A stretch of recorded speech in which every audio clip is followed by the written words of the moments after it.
Leon Edwards taking on America's champion, Colby Covington. This is a very intriguing match, ladies and gentlemen, because Alex Pantoja taking on Brandon. I've always said is a dark horse of the flyweight division. Paddy Pimblett taking on Tony Ferguson. My gut tells me that 3, 2, 1. What's going on, ladies and gentlemen? Welcome back to the channel. It is time for the final predictions. We have Colby Covington taking on Leon Edwards. And then on the co-main event, we have Brandon Royval taking on Alex Pantoja. Another big fight on the card is Paddy Pimblett taking on Tony Ferguson. Now, the main event, Leon Edwards. Boom! Headshot, dead! Taking on America's champion, Colby Covington. This is a very intriguing match, ladies and gentlemen, because people always said if Kamaru Usman was not the champion would be Colby Covington. The biggest thing that makes Colby Covington so dangerous is his constant pressure and his gassing, and he is not afraid to stand and bang. You see when he fought Kamaru Usman a couple times, and he's done a good job with standing with people. Now, if you look what he did to Jorge Masvidal, he has a relentless pace where he will put you on your back and drown you. Okay, and that is the thing I think he's going to try to do against Leon Edwards. Now, flip side, Leon Edwards, amazing stand-up artist. He knocks out Kamaru Usman, gets his takedown defense on point. But the difference between Kamaru Usman and Colby Covington's wrestling is that Colby Covington is relentless. He has the American people on his back. He has Donald Trump on his back. Now, is Colby Covington going to stand with Leon Edwards?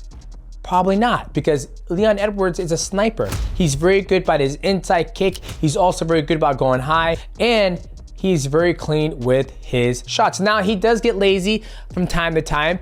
Nate Diaz almost knocked him out. It was a final round, but Leon Edwards is now the champion. He's taking his game to a whole new level. He knows his skill set. He knows what Colby Covington brings to the fight. But ladies and gentlemen, before we give our final predictions, ladies and gentlemen, Prizepicks has just dropped their projections. And ladies and gentlemen, let me tell you right now, I am loving the projections. If you want to give Prizepick a try, go to Prizepick on your app store, iPhone or Android user. I'm an iPhone guy. You go look at the projections, and let me tell you what I am liking, ladies and gentlemen. They have Leon Edwards at the time of filming this at 76.5 significant strikes in a 5-round fight against Colby Covington. I like less on that because Colby Covington likes the pressure. He's not very, he's not gonna stand on the feet. And if he does stand on the feet and land 76.5 strike, I would hope Leon Edwards knocks him out. And then you also have Paddy Pimblett. I like less on that too. Now, the cool thing about Prizepicks is it's just not, you don't have to, play on mixed martial arts. You can do mixed martial arts, NBA, and boxing all in the same day. And I love it. So go to Prizepicks on your app store and download the app. And when you do that, make sure you use my promo code MIGHTY. They will match up to $100 of your deposits. Yeah. So final predictions for Leon Edwards versus Colby Covington. Woo-wee. I am going to have to go with Leon Edwards. It's very hard. I'm going to go to Leon Edwards.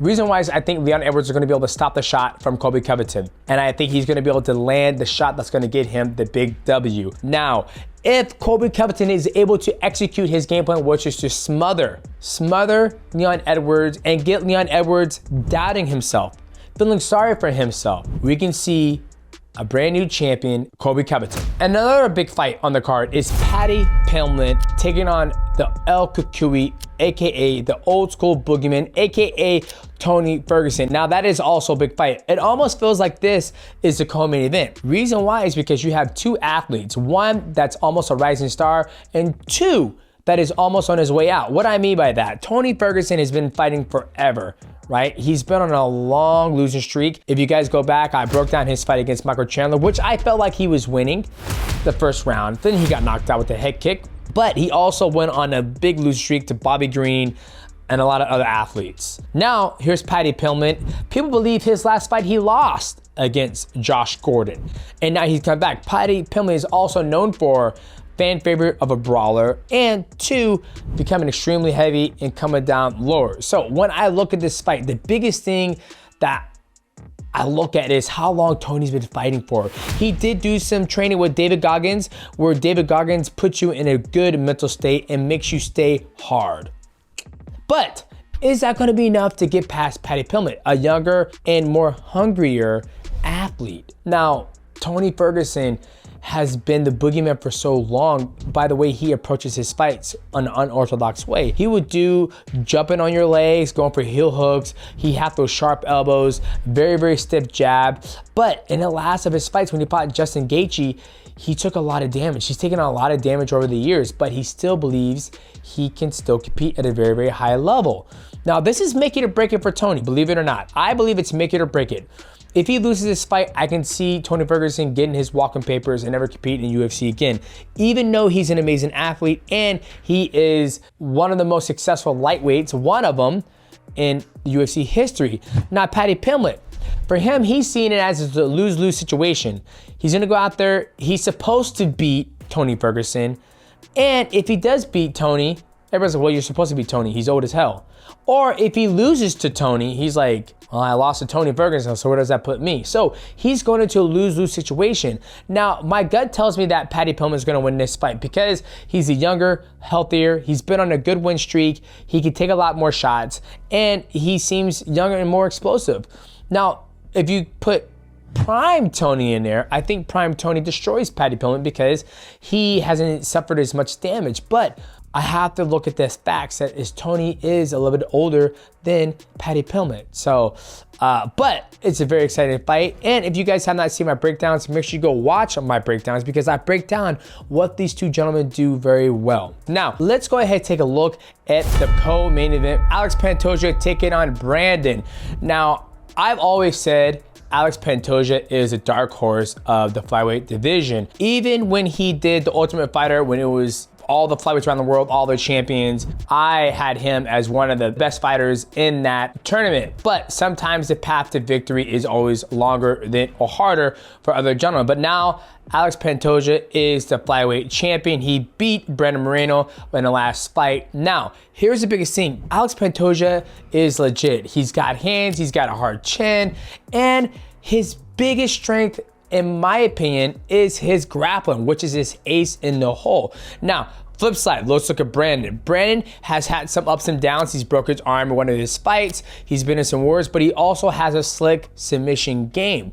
But the biggest thing that I like about this fight is for Alex Pantoja to be able to shine, right? He hasn't had the opportunity to shine. He's been a dark horse. Right? A lot of people don't really know about him, but I've always had my eye on him because the way he comes out to fight, the way he wears his heart on his sleeve, he fights for his family, and I find that absolutely amazing. So I have Alex Pantoja winning this fight. I think Alex Pantoja has an amazing team behind him, American top team.